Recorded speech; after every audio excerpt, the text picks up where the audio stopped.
Camille Cabrol au départ, la première française de Camille. cette Coupe du Monde à Idrefjell. Camille, la skieuse de Megève, qui a fait un bon début de saison avec une 9e place. Haruka, il faut continuer dans ce sens pour Camille Cabrol. Elle a choisi le couloir de gauche. Ouais, beau saut, très propre ce premier backflip à Iron Cross de Camille. Belle reprise de ski, ça s'est pas trop désuni sur la réception de ce saut. Là on le voit, hein, ça enroule bien, c'est propre. C'est une belle technique, hein, Camille, c'est là-dessus aussi qu'elle score pas mal de points.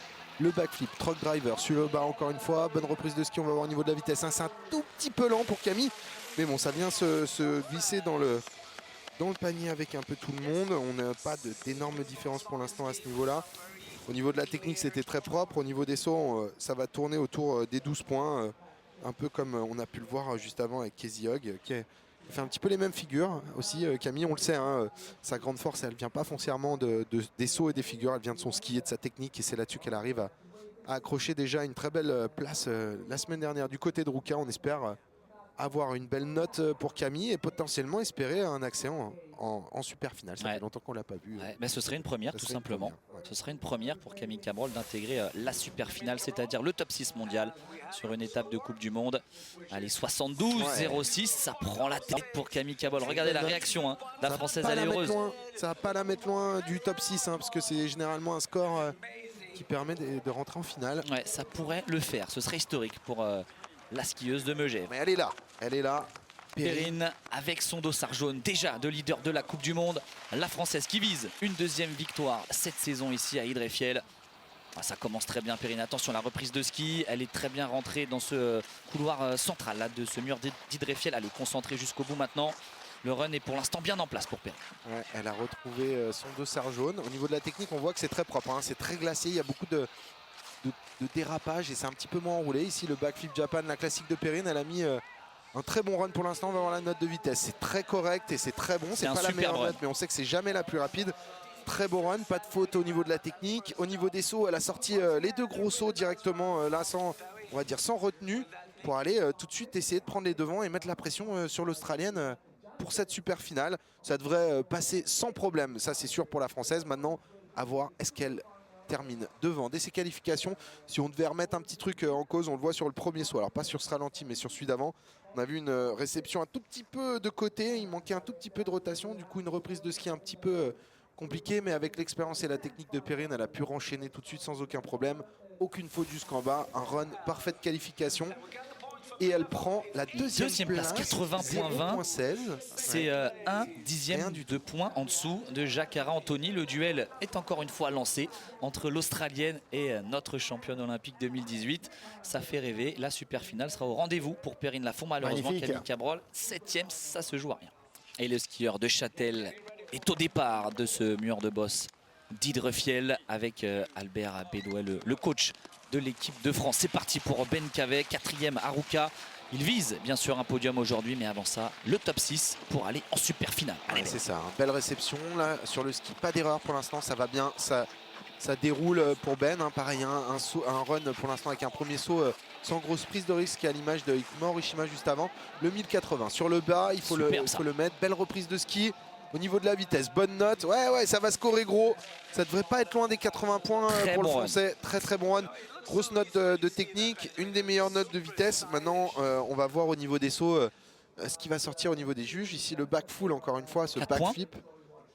4 points là. Exactement, 4 points.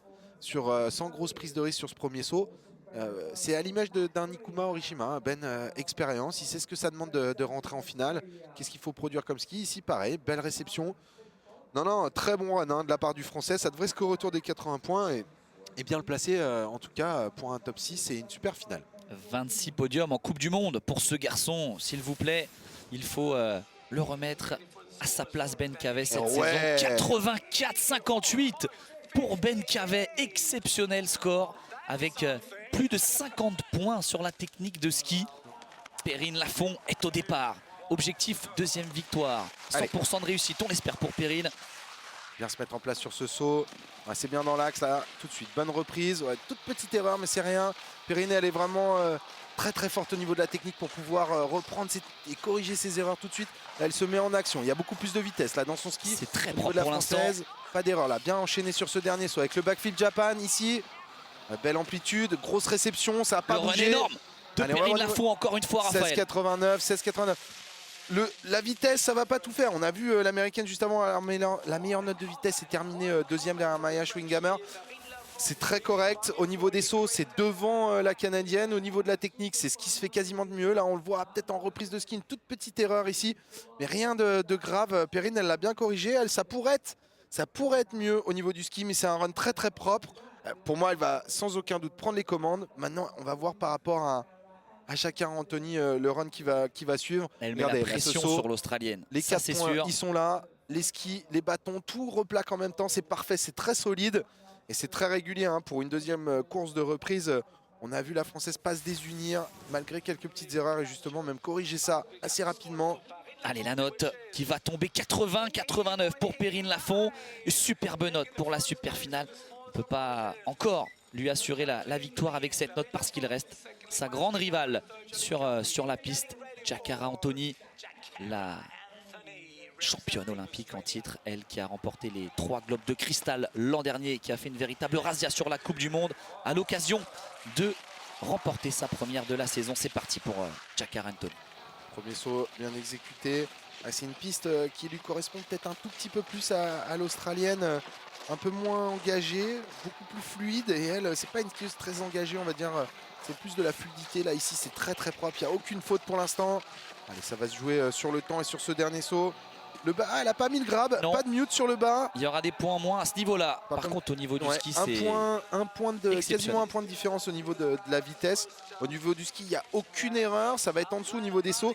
Encore une fois, tout va se jouer sur la technique. On voit que là, pour l'instant, au niveau des notes, Perrine, voilà, elle a commis quelques petites erreurs sur sa course et elle est 3e pour l'instant au niveau de la note technique.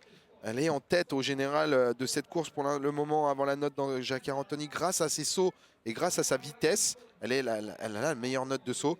Voilà, ça va venir se jouer sur le ski. J'ai un petit peu peur hein, parce que l'Australienne, elle a fait un très très bon run où il n'y a aucune erreur. C'est resté très propre. Par contre, elle n'a pas fait les meilleurs sauts. Ça ne va pas se jouer à grand chose. Et quoi qu'il arrive, ce duel est déjà lancé. En ce début de saison, Anthony ou Perrine Lafont, c'est l'Australienne et qui passe devant cette fois. Elle garde le sourire forcément, Perrine derrière, parce que deuxième, elle reste quand même bien au top du classement général de la Coupe du Monde, à égalité de points, Jacquard Anthony désormais. Mais un coup Lafont, un coup Jacquard Anthony. Est-ce que ce sera comme ça toute la saison? Bon, la victoire n'est pas au rendez-vous aujourd'hui pour Perrine. C'est tout de même un 56e podium en Coupe du Monde. Perrine Lafont est définitivement de retour sur le circuit. Il faut aller chercher les gros points en saut là, Ben, il le sait. Il a fait une très très bonne note de ski tout à l'heure, la meilleure note de ski. Personne n'est venu le chercher pour l'instant. Allez, il faut aller en guerrier là dans cette finale. Ben Cavet, le dernier à s'élancer. Le back full en haut. Ouais, le back full, c'est très propre. C'est très propre. Là, lui, il veut faire la différence, c'est sur le ski. Allez Ben, solide jusqu'en bas, ça se désunit pas. Aucune erreur pour l'instant, c'est le plus propre. Allez, au niveau de la vitesse, là, faut lâcher. De la vitesse. Ici, le 1080 sur le bas, ouais, c'est bien replaqué. Allez Ben. Et ça finit en 22 secondes. Alors, c'est des points sur la vitesse. Hein. Ouais, perdre des points sur la vitesse, ça va être dur. Malheureusement, c'est la plus mauvaise note de vitesse de tous les finalistes. Il a été un petit peu trop dans le contrôle. Ben, il a peut-être pas assez lâché pour aller chercher de la vitesse. En tout cas, on va voir au niveau de la note technique. Au niveau des sauts, il va aussi être un petit peu derrière. Malheureusement, là... Podium ou pas, Raphaël? Franchement, ça va être chaud. Hein. Ça va être chaud. On voit qu'il y a un podium à 85,63. C'est déjà au-dessus de sa note de qualification tout à l'heure. Et le troisième est à 85,63. Le deuxième est à 85,89. Il y a 2 dixièmes de différence. Donc ça va être très dur à aller chercher une telle note. Tout à l'heure, il a été parfait. Là, il a été très bon. Ça va être dur. On va découvrir ça ensemble. Ça veut dire qu'il faut qu'il fasse mieux que combien le troisième? 85-63. Et c'est Walter Wahlberg. Mais c'est une finale complètement monstrueuse. Il faut se rendre compte, hein, les notes de la troisième place, c'est ce qu'on avait pour la victoire la semaine dernière du côté de Ruka. Donc on est vraiment sur ce qui se fait de mieux et c'est dur d'aller chercher encore plus de points. Là. Allez, suspense pour Ben. Oh là là, la pression. 85, encore une 4e place pour un centième de points. C'est terrible. Il a la meilleure note de technique de la journée. 51,2, c'est lui le plus beau au niveau du ski.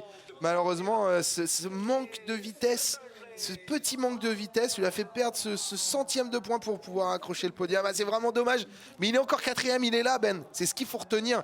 La plus grande offre de sport accessible à tous, disponible sur le site L'Équipe dans l'espace TV.